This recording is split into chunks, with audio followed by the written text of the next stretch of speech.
Yeah, I'll be real. I should have just stayed in Spain. I should have just stayed on holiday and enjoyed the vacation, enjoyed the sun, enjoyed getting a tan. Because I've come back to watch that rubbish. I've come back to see Manchester United again not win a football match. I've come back to England again to see Kobbie Mainoo and Joshua Zirkzee left on the bench when we need a goal, when we're 1-0 and we're chasing a win in the Premier League, second game of the season. Two of our most technically gifted players who can change a game, can do something. But no, Ruben Amorim, you decide to stick with your principles, stick with your ways, sit there bending your knees on the touchline, hoping that something is miraculously going to change, and it doesn't. Fulham won, Manchester United won. And again, fans are just left frustrated, fans are left fuming on group chats, fans are left angry at the stadium, and players are left dwindling. And you see a picture of Kobbie and Zirkzee in the penalty spot, just standing there, bemused, confused. They don't know what's going on. And nor do I either, because this is a manager, guys, that I have backed. This is a manager that I want to see succeed at the football club. And Ruben Amorim, I really want it to work out for you because I really like you as a person. I think you say the right things. I think you can see the areas we need to improve. But brother, we need to start winning football matches, man. I need to start seeing in-game management, some tweaks, some tactical changes, not just this same formation. Take take Mason Mount off, bring Agate on, take Ahmad off, bring Dallo on, and think that the same formation, the same things are just going to work over and over and over again. Where's the tactical versatility? Where's the little switch up? Where's the variety of play? Where's the control? It's just not there. It's just not there. And the long-term concerns, for the first time, I am going to say, I am worried. I'm worried, man. I said that, the signings we've made in terms of the transfer window, I was saying that we should be pushing for top 6. Definitely top 6. I said top 8 was realistic, but no, we want to be pushing for top 6. But man, if we can't even score goals and win games, then we're going to be looking at top 10. And it has to be the first time I'm actually starting to question Ruben Amorim, because look, the start of the game, right? Mateus Cunha, brilliant. Like, at the end of the day, I like that player. I really wanted him to come to the football club, a ball carrying machine. We saw his chances in the first half, and yeah, he should have scored them. One hit the post, and one was an excellent save from Bernd Leno. But I really like the Cunha signing, and I was like, right, the first 10, 15 minutes, we were popping it about, showing movement, creating opportunities, but again, couldn't score. And I think now that we've scored one open play goal against non-relegated teams in 2025, now that is simply shocking. That stat alone deserves a like on this video. That alone deserves a subscribe on the video. But I didn't know that until today, that apparently we've scored one non-open play goal, or one open play goal, should I say, against non-relegated teams in 2025 once. I was like, what? So it's either that or the other way around with a set piece or open play. Either way, one of them is shocking.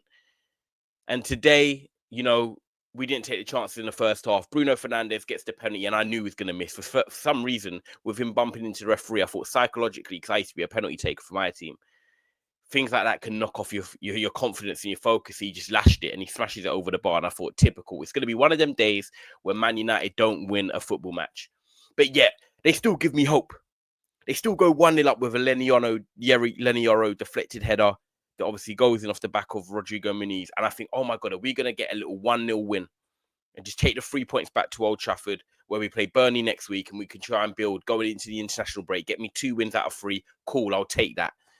But no, like, this guy, Diogo Dallo, what are you doing? What are you doing? A ball comes in from across, and the ball's coming to you where you're getting pressed from behind. Just hook it. Just whack it clear.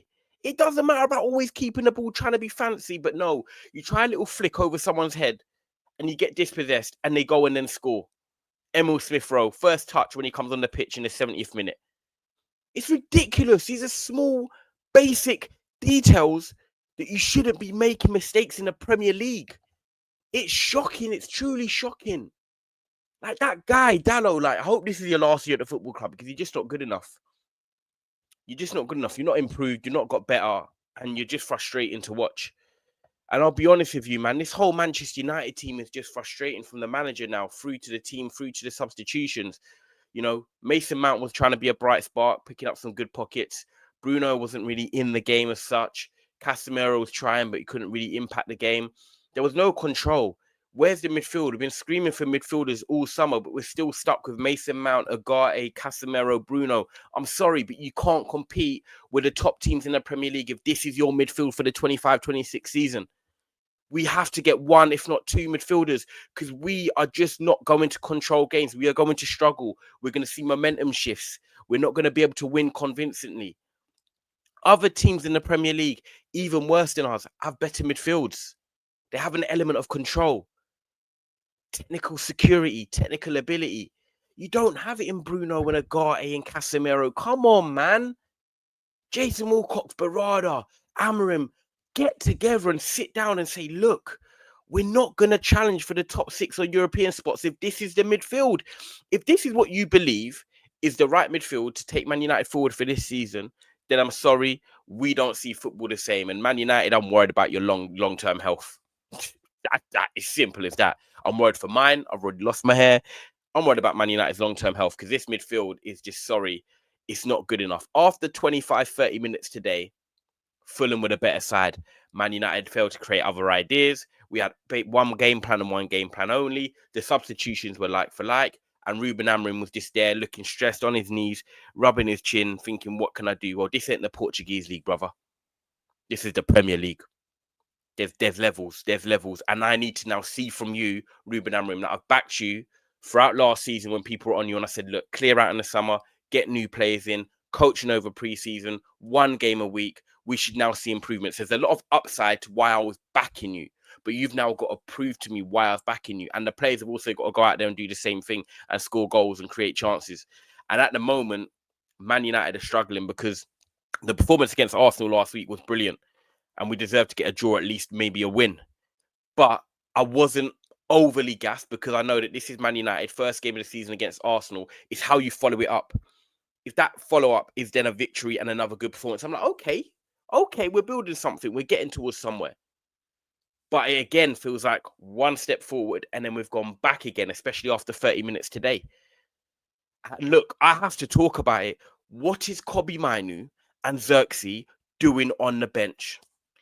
In-game management, something that Erik ten Hag struggled with. Ruben Amorim is now giving me the same vibes as Erik ten Hag. Kobbie should be on that pitch. Why is Agate coming on before him? Why is he then not coming on after?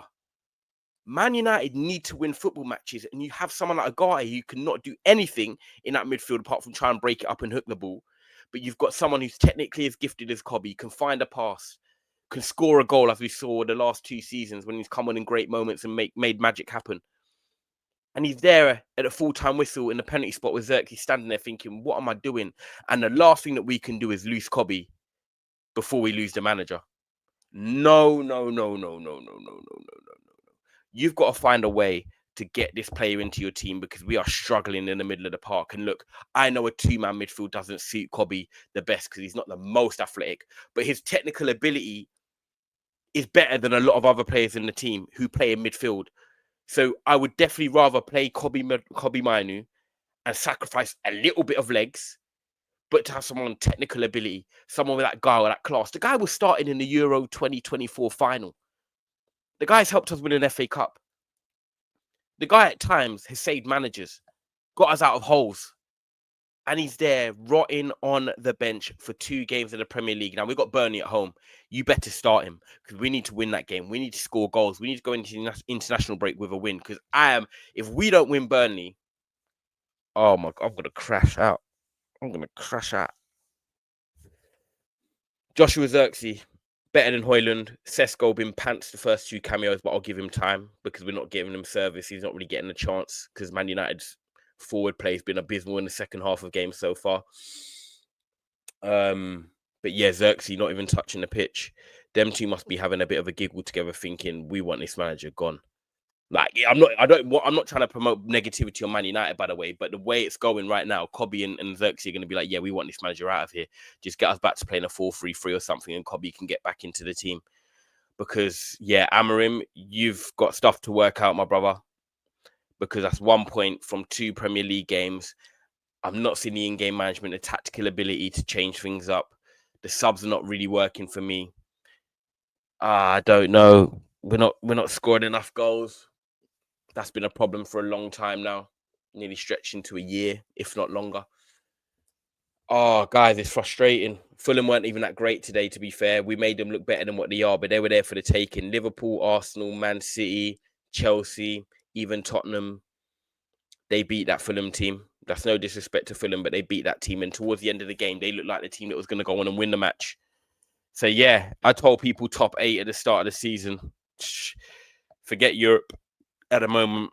We've got to work on the basics. We've got to start winning football matches because it's not a good time to be a Man United fan. And I've come back to the UK and then this is what I'm dealing with. So, yeah, guys, make sure you like this video. Make sure you subscribe for all that juicy content throughout the season, especially the frustrations as a Man United fan. But yeah, I'll see you in the next video, guys. Man United have drawn away to Fulham 1-0, and it's not the start we wanted. 1 point from a possible 6.